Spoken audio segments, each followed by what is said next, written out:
থাকো।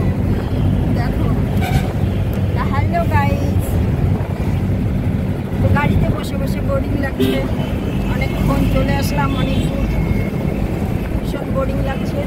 ভাবলাম তোমাদের সঙ্গে কথা বলি, ভিডিও করি। তো আজ আমরা যাচ্ছি ডাক্তার এয়ারপোর্টে মেয়েকে নিতে, নিয়ে আসছে অনেকদিন পর। যাই হোক, এবার বেবুজয় আমাদের সঙ্গে থাকছে। গতবার ছিল না, খুব খারাপ লাগছিল। এবার বেবুজয় আমাদের সঙ্গে থাকবে হয়েছে। সাধারণত পুজোর সময় গতবার ছিল না, তার আগের বারও ছিল না না পুজোয়। যাই হোক, 2 বছর থেকে পুজোয়ও আমাদের সঙ্গে থাকতে পারে না। তো এবার ছুটি হয়েছে, বেশ খুশি, ভালো লাগছে। পুজোর সময় একটাই মেয়ে যদি বাড়িতে না থাকে, এটা কি ভালো লাগে? তো যাই হোক, ও শুধু বারবার কি করে টাকাই দেয়, কিছু বুঝি না আমি। তো দেখো প্রচণ্ড নৌকা ঘাটে এসে গেছি। এটা কোথায় আসলাম? নৌকা ঘাটে। নৌকো ঘাট। তো আমরা এখন নৌকো ঘাটে এসে গেছি। হ্যাঁ, উত্তরকন্যা। ও আচ্ছা, এটা উত্তরকন্যা নাকি?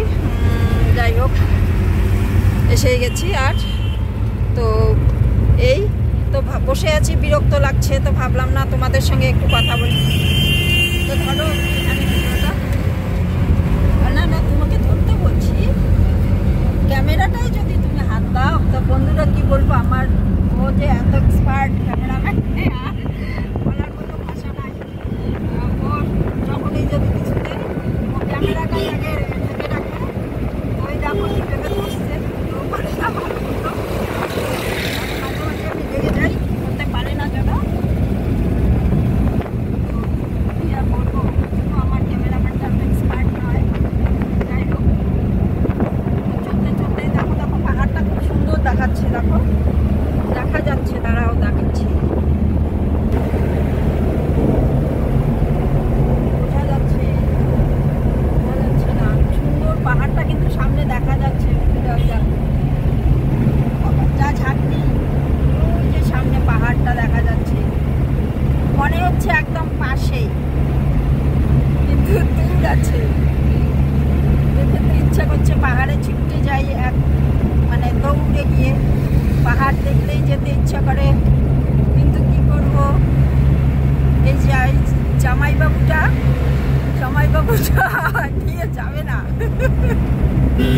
আমার ড্রাইভার জামাইবাবুটা নিয়ে যাবে না। তো যাই হোক, এয়ারপোর্টে যাচ্ছি মেখে নিতে। তো যে সেখানে গিয়ে তো ভিডিও করতে দেয় না বন্ধুরা, পুলিশরা দেখলেই পরে আমাদের ভিডিও বন্ধ করতে বলে। তো ভাবলাম এখানেই তোমাদের সঙ্গে একটু শেয়ার করছি। তো চলো, আমার ভিডিওটা এইটুকুই। তো দেখো কি দেখছে কি জানি। তো টাটা।